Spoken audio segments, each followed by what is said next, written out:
let's talk about a very disturbing trend going on in the music industry, because this is something that I've been noticing, and of course I've heard some rumblings from people in the industry talking about this becoming a trend.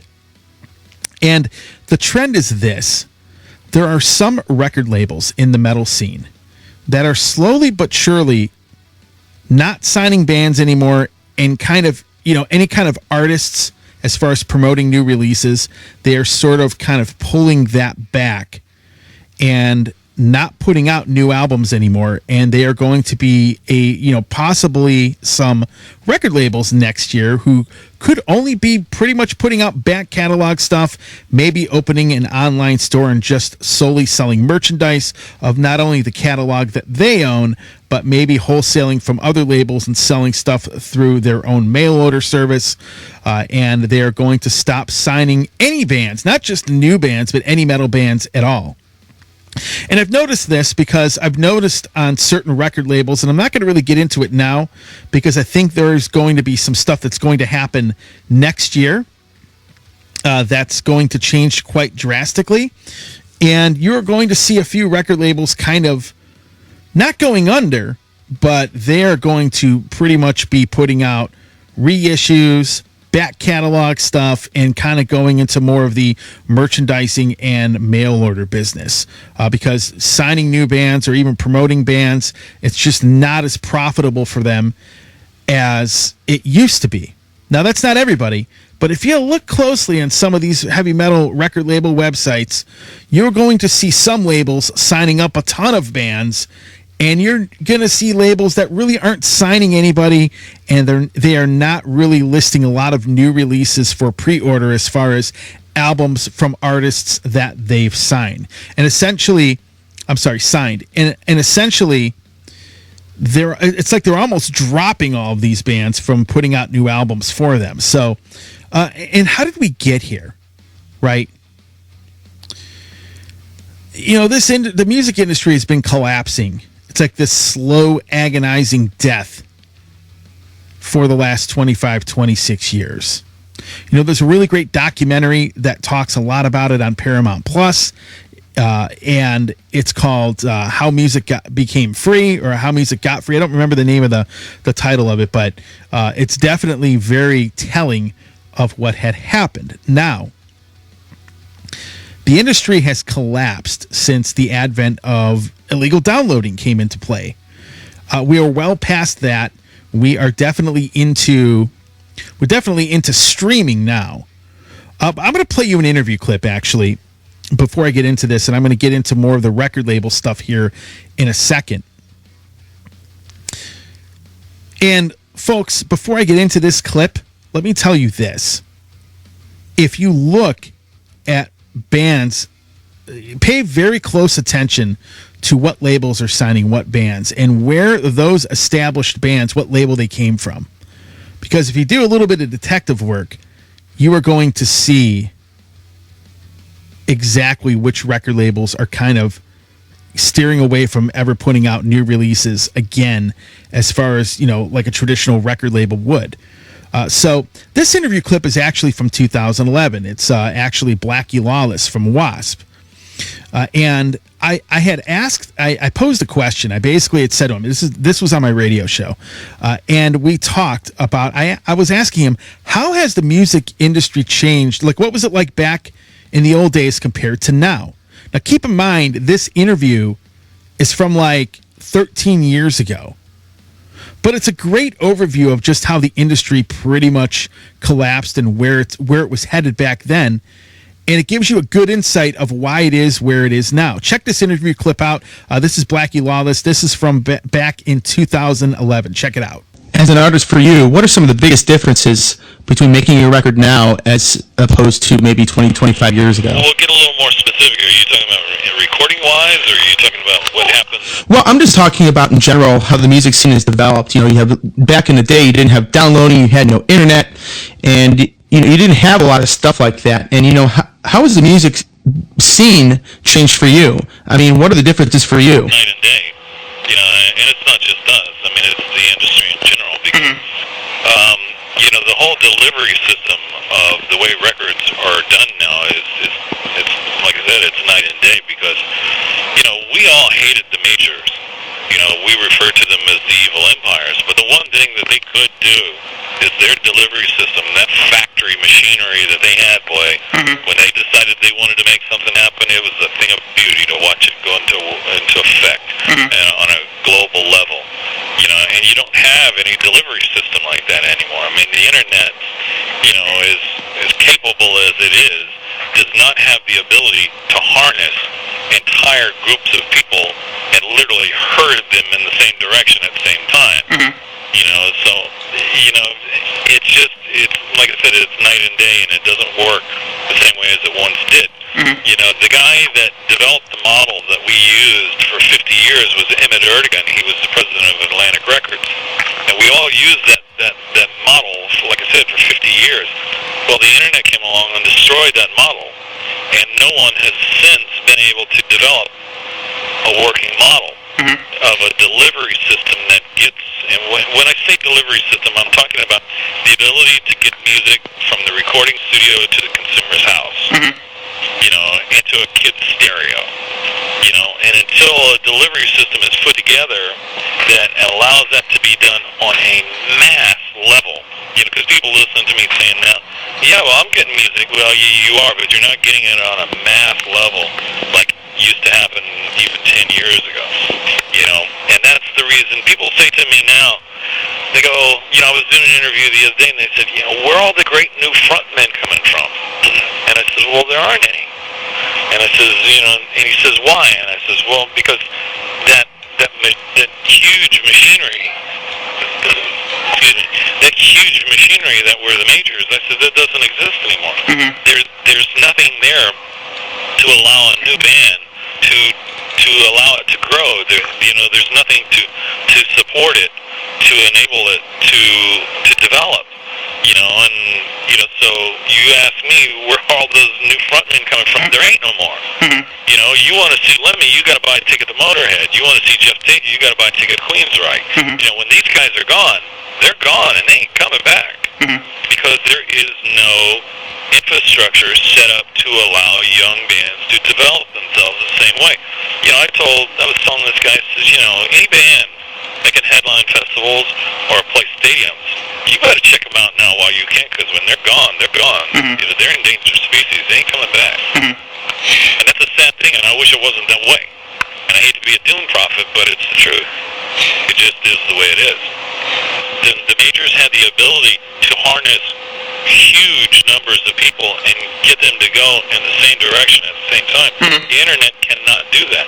The internet, although it has the ability to reach more people, cannot point all those people in a simultaneous direction simultaneously. So in other words, everybody's doing their own thing. The labels could get you to march in a single file in the direction they wanted you to go. That's not going to happen now. Yeah.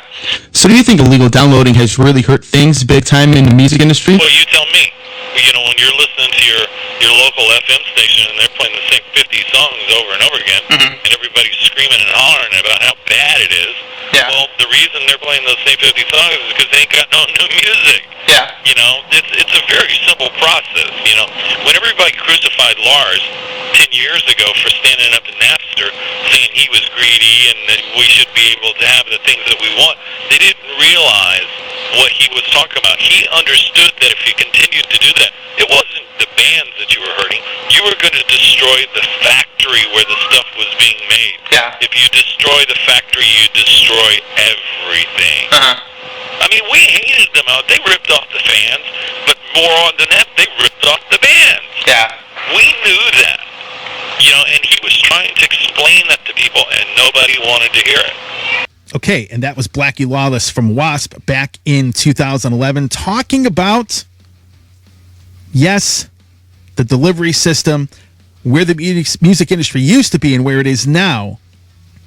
And obviously, since then, things have become worse. So streaming wasn't happening really back in 2011. It really wasn't 2011, 2012. Streaming really wasn't a big thing yet. It was basically downloading and all that other fun stuff. But obviously revenue And where the music industry gets revenue from is mainly from streaming. Again, it's 84% of all revenue generated by music is from streaming. Downloads are pretty much minimal, but all of the principles in that interview clip are pretty much true today. Now, when you look at it now, everything has gotten much worse for artists. Yeah, people, the cost of touring has gone up. You're not really signing any new bands. I mean, it's getting worse. And here's the thing. Think about this.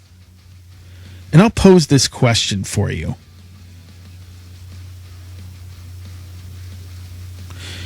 The bands that are out there now, how many of these newer bands, let's say they came out in the last 25 years, how many of them have ended up basically getting as big as Iron Maiden or Slayer or Black Sabbath? How about any band before 1990? Like any band that came out after 1990? How many of those bands have ended up getting as big and as iconic as Judas Priest or Maiden or any of those bands that came out in the 80s and the 70s?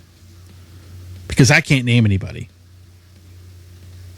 Sure, there are bands that came out before 1990 that are pretty iconic, but how many of those exist? So if you remember that interview clip, if you go back to it, when he talks about bands like Motorhead and some of these other bands, and he said, you might want to see them now because once they're gone and they're never coming back.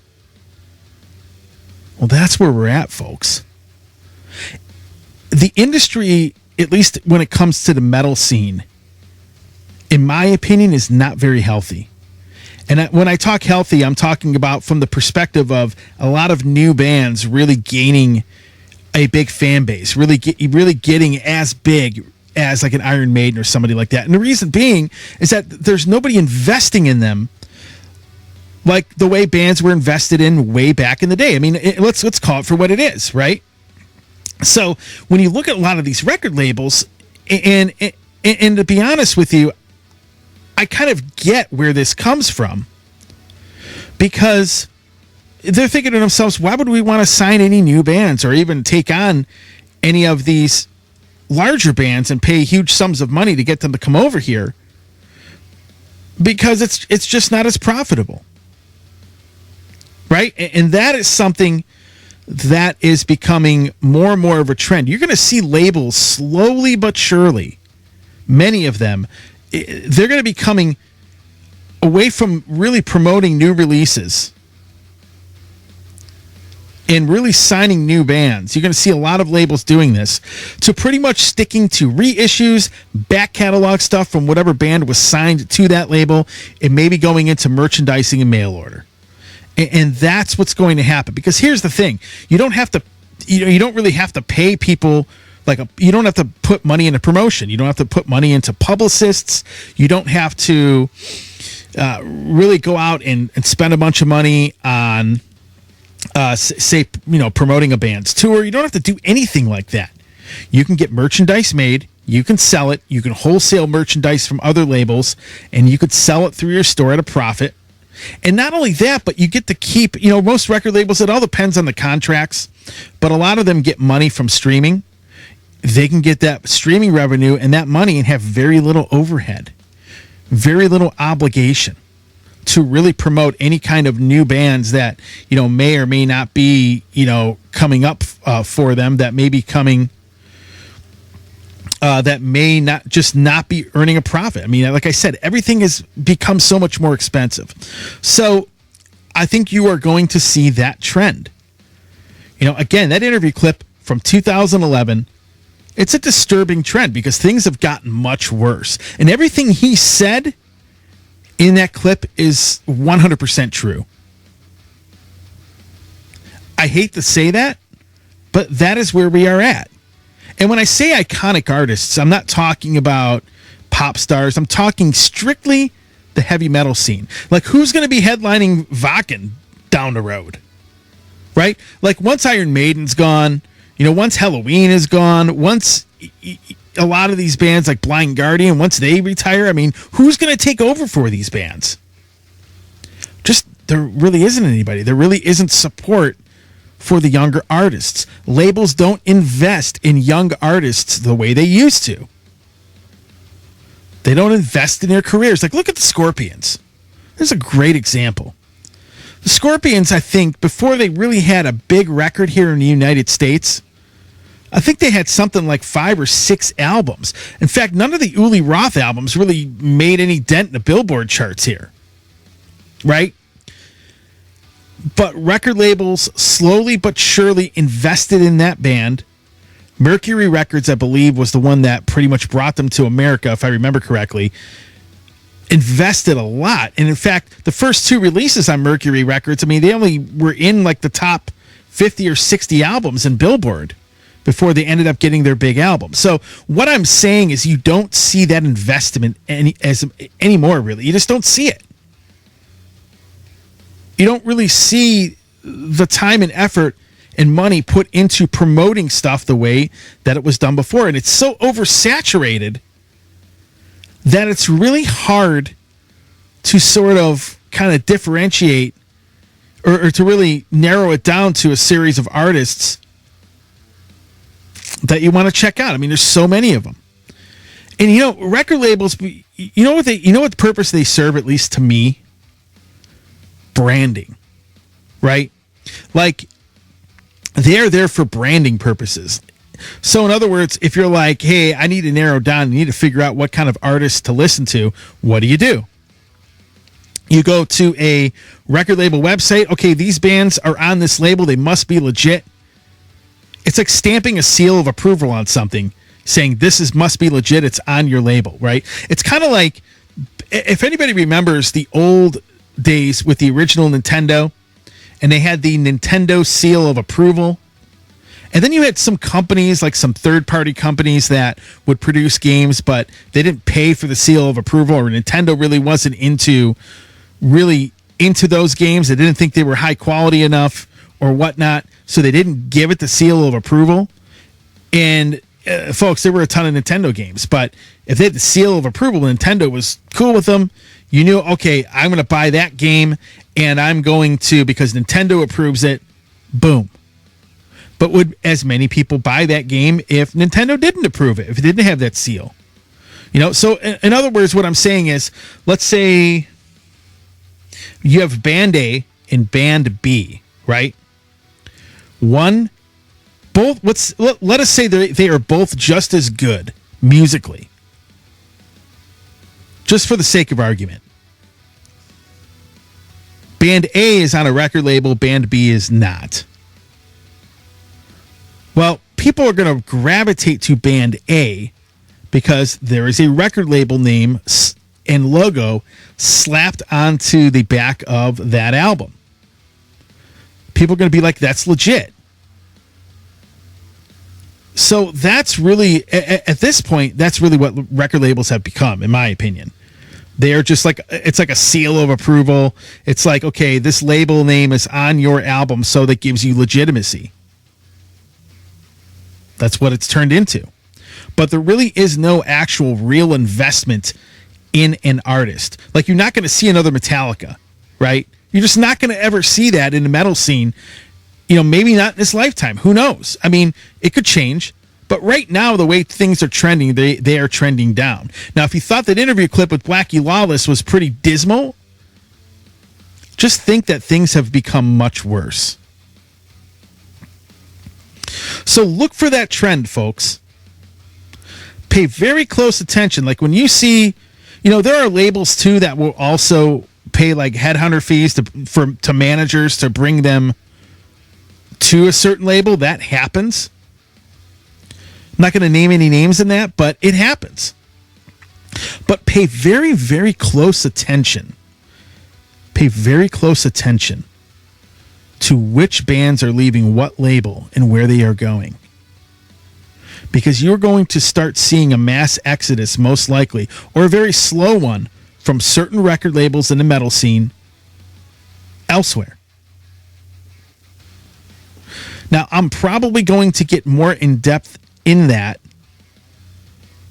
probably after the first of the year, because I think some announcements are going to be made.